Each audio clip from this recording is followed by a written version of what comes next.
성도 여러분 안녕하십니까? 오늘 우리가 함께 묵상할 말씀은 요한복음 11장입니다.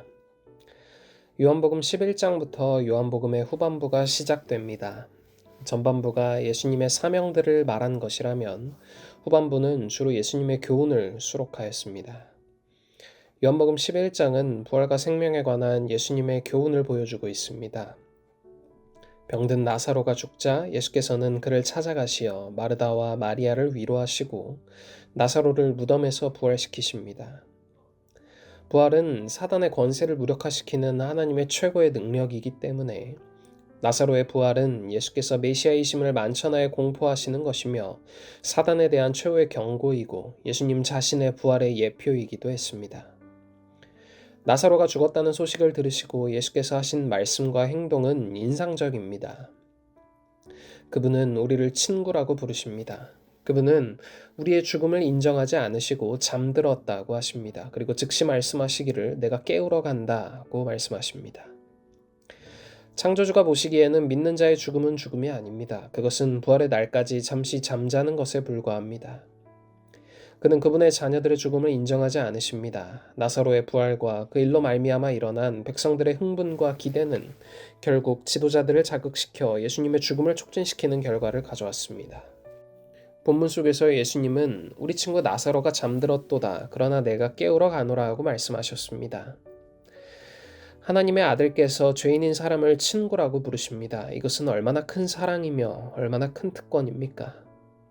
우주의 어떤 존재도 하나님의 아들로부터 친구라는 말을 들어보지 못했을 것입니다. 그분은 우리의 죽음을 인정하지 않으시고 잠들었다고 하십니다. 그리고 즉시 말씀하시기를 내가 깨우러 간다고 말씀하십니다.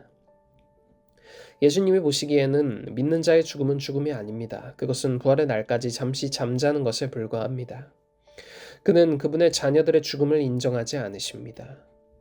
이어 예수님께서는 베다니에 도착하시고 마리아와 마르다는 자신들의 신앙을 고백합니다. 마리아와 마르다가 가지고 있는 신앙은 부활 신앙이었습니다. 그들이 마지막 날 부활의 때에는 다시 살아날 줄을 내가 아나이다 라고 말했을 때 그 여인들은 지금까지 구약 성경에서 배운 신앙을 고백하고 있는 것이었습니다. 구약 성경은 사람이 죽으면 흙으로 돌아가며 아무것도 모르고 주를 기억하거나 찬양하지 못한다고 확실하게 말하고 있습니다. 그 절대적인 무 가운데에서 하나님의 능력으로 다시 일어나는 부활의 신앙을 그들은 가지고 있었습니다.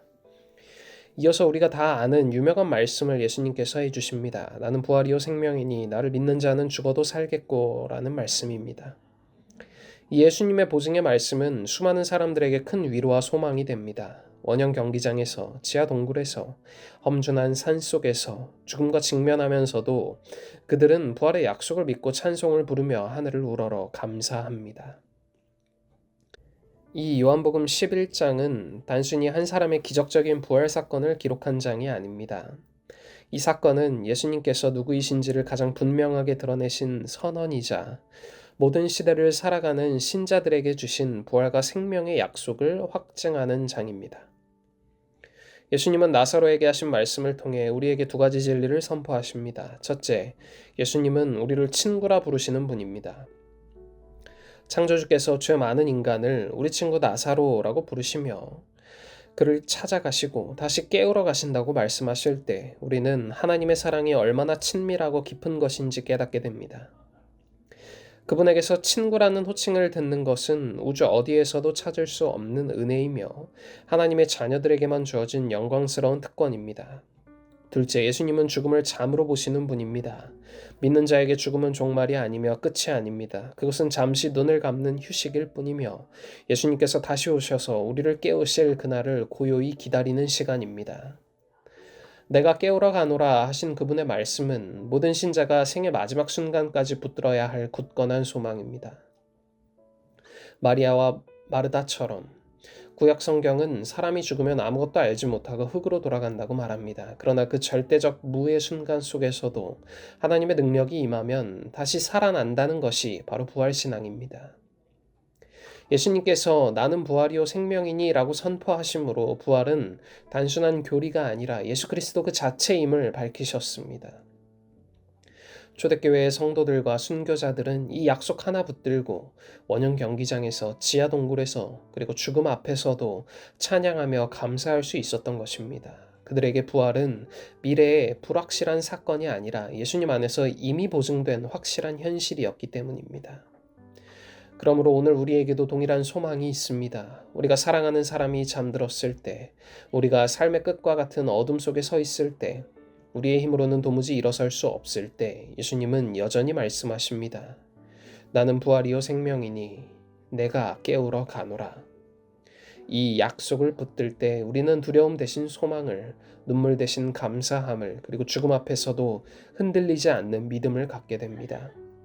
예수님이 부활이시고 생명이시기에 우리는 오늘도 살아갈 이유가 있으며 끝까지 소망 가운데 걸어갈 수 있습니다. 오늘은 학생반의 최영재 학생을 위해 기도합니다. 하늘에 계신 하나님 아버지, 오늘 우리에게 새로운 하루를 허락하시고 새로운 한 주를 허락하심에 감사드립니다. 하나님, 오늘은 학생반의 최영재 학생을 위해 기도합니다.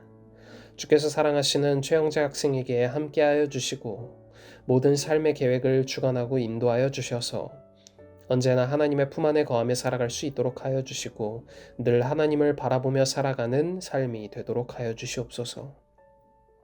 우리가 언제나 하나님과 동행하는 삶 살 수 있도록 하여 주시길 우리를 죄에서 구원하신 예수 그리스도의 귀하신 이름으로 간절히 기도드립니다. 아멘.